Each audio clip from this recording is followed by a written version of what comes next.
मग तुला कसं काय समजलं का ती शेळी जी आहे ती किन्नर शेळी म्हणून? बोकड थांबत नाही तिच्या जवळ. हा ना, हा ते टाकायचं बरं का. शेळी तिला ठेवते आडू काढ ना.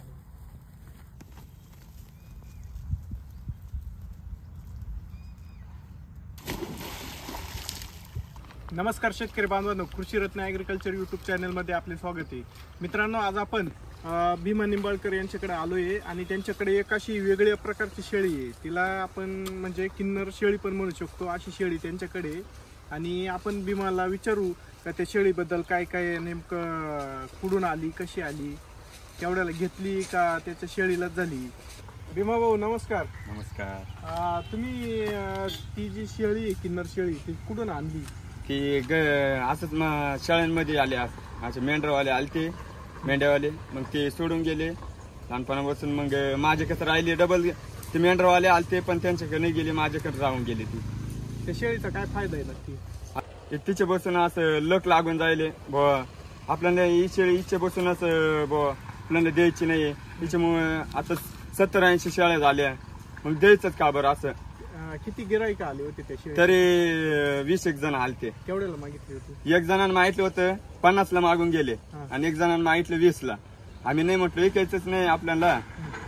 मग घरीच ठेवून दिलं. ती शेळी तुला विकायची नाही? विकायचीच नाही. म्हातारे होत, म्हातारे मेली तरी आपण घरीच पुरून टाकू, पण विकायचं नाही. हा. आणि तू ही शेळी यायच्या आधी तुझ्याकडे किती शेळ्या होत्या? फक्त 5 होते. आता किती झाले तो? आता 50-60 आहे. 50-60 शेळ्या. 60 आहे. आणि आम्ही पाहिलं तर त्या 40 दिसते. हा, मग आता बकऱ्या घरी आहे ना. बकरं हा, त्याच्यामध्ये तिकडे 30 आहे. मेंढर पण आहे त्याच्यामध्ये. हा, मेंढरांचं काय नक्की? मेंढरांचं कसं, एकदा जर वावरात तुमच्यासारखं शेतकऱ्या सांगितल्या वावरात लावून धरा बाबा, मग टामाटे बिमाटे घाते. एकदा जर तोंड घातलं मग शेळी डळत नाही तिच्या समोर. मग ती फिरून फिरून डबल जागेवर येऊन चरती. भीमा भाऊ, तुला काय वाटतं, मेंढर पाळायला चांगले का शेळ्या पाळायला चांगले? मेंढर का बरं? मेंढर कसं, मग एकदा जर चरायला लागले ना, मग आपल्याला ताण नाही राहत. मग जागेवर फिरून येतात त्यांच्या. ते शेळ्यांना कसं इकडून असं फिरून यायचं डबल आपल्याला चरास. मग मेंढ्या कसं एक जागेवर चरात्या. एकदा जर तोंड खाली घातलं मग जागेवर डळती नाही. आपण जेव्हा आवाज दिलं तेव्हा मग आपल्या मागे सुटाते. आणि तू मेंढ्या किती घेतल्या होत्या? मी आजोबाकडून आणले होते एकच, तसंच दिलतं मला. मग त्याच्यातून आता झाले 17 आता.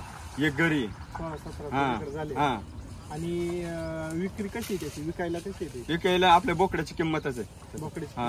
आणि घ्यायला कोण खाटीकच घेते? हा, काटिकच घेते. हा. आणि त्याचं दूध वगैरे काही नाही, मेंढीचं दूध बीत नाही. आता मेंढीच्या पिल्लालाच जाते ते.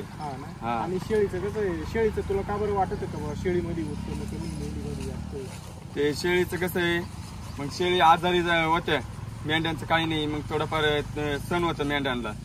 मग शेळ्यांचं कसं, आता 2 बकऱ्या मेले, माले 5,000 रुपयाचं नुकसान झालं मला. म्हणजे मेंढ्यांना आजार कमी आहे आणि शेळ्यांना जास्त आहे. मेंढ्यांना आंघोळ घालीत होती मग मेंढ्यांना ते त्यांचे केस कातरायचे.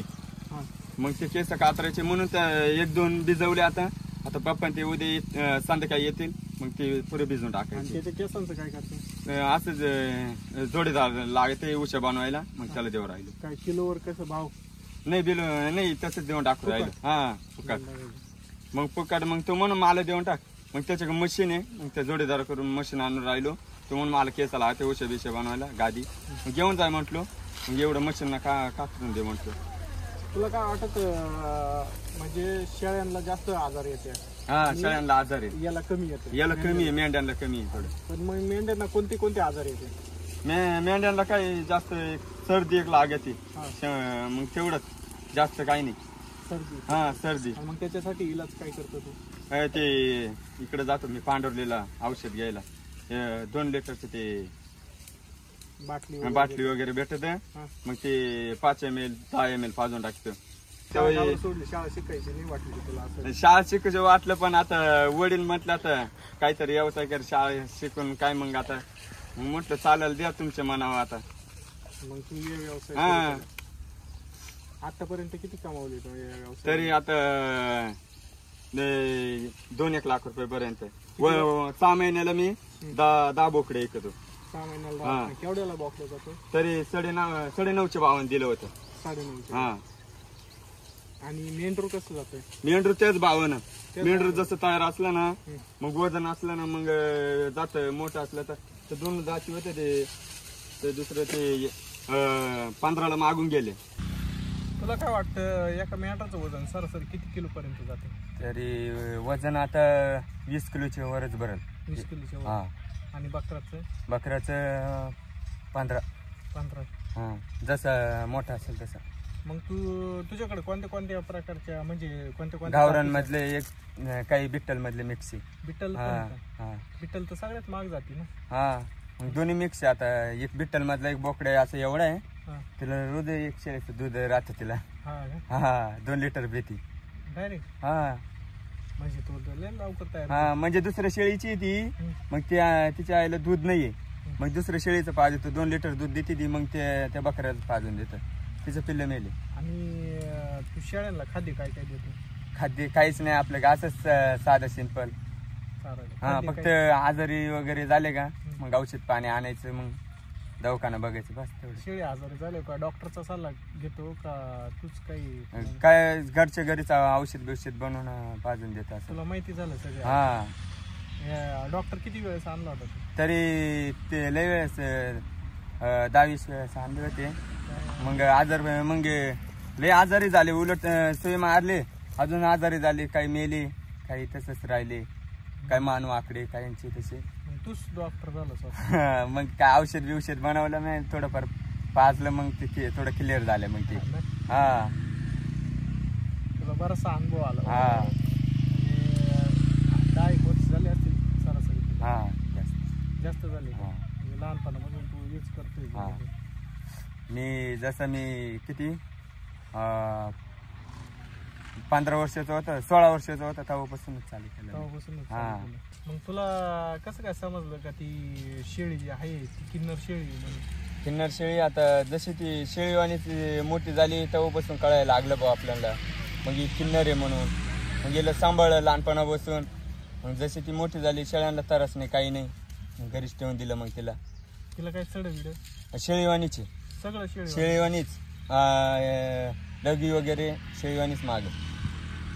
फक्त ती लागण झाली नाही आता? हा का तो ट्राय केली होती बोकडे बिकडे? बोकड थांबत नाही तिच्या जवळ. हा ना. हा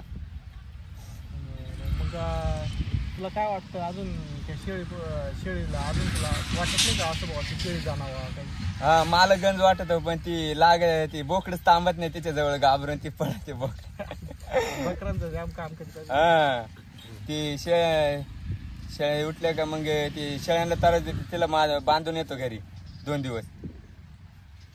ती शेळ्यांना पण त्रास देते? हा शेळ्या उठल्या हा मग ते बोकड्याला तांबून नाही देत ती शेळीला तांबून नाही देत. शेळीला त्रास त्याच्यापेक्षा तिलाच बांधून येतो घरी. आणि तिला काय आजार आता ती लंगडत चालली ती काय झालं तिला? तिला असं रस्त्यावरती खडे राहते खडे टोचते ते जखम तयार झालं तिला. मग पाणीच वगैरे ते तापलं थोडंफार मीठ वगैरे टाकून मग पाणी थोडं बुडवलं पाय त्याचं मग थोडं क्लिअर झालं ते. क्लिअर झालं? हा मग आता पाय टेकायला लागलं तिचं. नाही तर तिला 3 दिवस खात नव्हती काही उपाशी होती डायरेक्ट. तिला थोडंफार एवढं गहू ठेवलं तो तिला मग थोडं समाधान वाटलं तिला. तिची जास्त काळजी घेत असेल? हा मी 2 दिवस नाही जेवेल मी. तू हा मी पप्पाला 2 दिवस त्रास दिला. म्हटलं डॉक्टर बोलवा नाही तर काहीतरी पप्पा म्हणून पाहू. मग मीच म्हटलो आता हे काही बोलवती नाही घरच्या घरीच उपाय केलं मी पाणी वगैरे. मग हा एकदम क्लिअर चालत. हा मग थोडंफार लंगडती मग ती एवढं. पुढं तो काही अपेक्षा आहे का शेळीला जर चांगलं गिरायक आलं एखादं तर द्यायची का? नाही द्यायचीच नाही. तिचं नावच नाही द्यायचं. तिचं नाव आहे तू लक्ष्मी ठेवलं? हा लक्ष्मी नाव ठेवलं. ती लक्ष्मी म्हटली माग फिरल पण पुढे जाणार नाही ती. हा बरं चाल. तू खूप चांगली माहिती दिली आहे त्याबद्दल तुझे आमच्या चॅनल कडून आभार. धन्यवाद. ती गेल्या पाहिजे तिकडे.